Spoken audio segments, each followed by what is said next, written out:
Asan sa Ozamis administration, formal nga mitunol sa mga security equipment sa Ozamis City Police Station. Police Lieutenant Colonel Abellanosa mas paligun pa ang peace and order sa syudad. Ani ang mga detalye.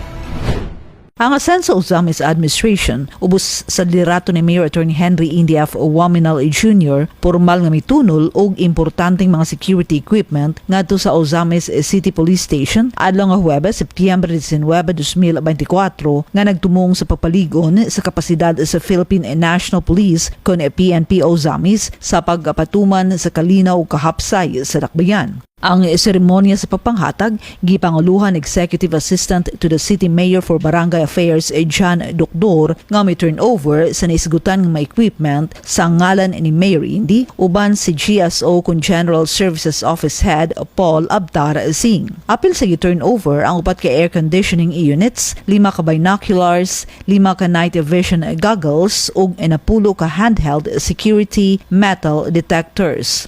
Akong dakong pasalamat sa ato ang palangdong Mayor sa Ozamis City, Honorable Mayor Attorney Henry Indy Waminal Jr.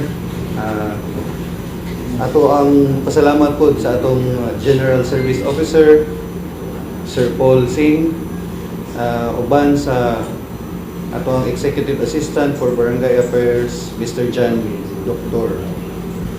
So, dako kayong tabang ni sa amo nga among nadawat ning unang-una ang upat ka 4 pieces aircon, napud tay 10 pieces na handheld metal detectors, 5 pieces night vision goggles and 5 pieces binoculars.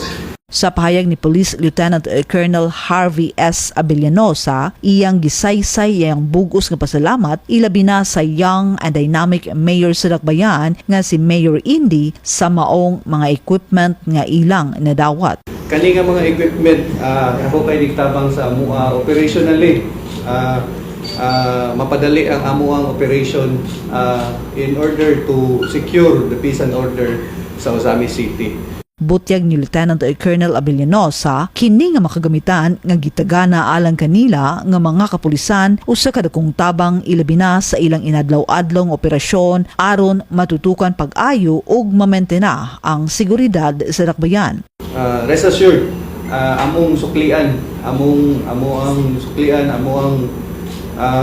hatagan og maayong serbisyo ang suporta nga gihatag sa ato ang nalangdon na mayor o ang LGU sa Ozamis City.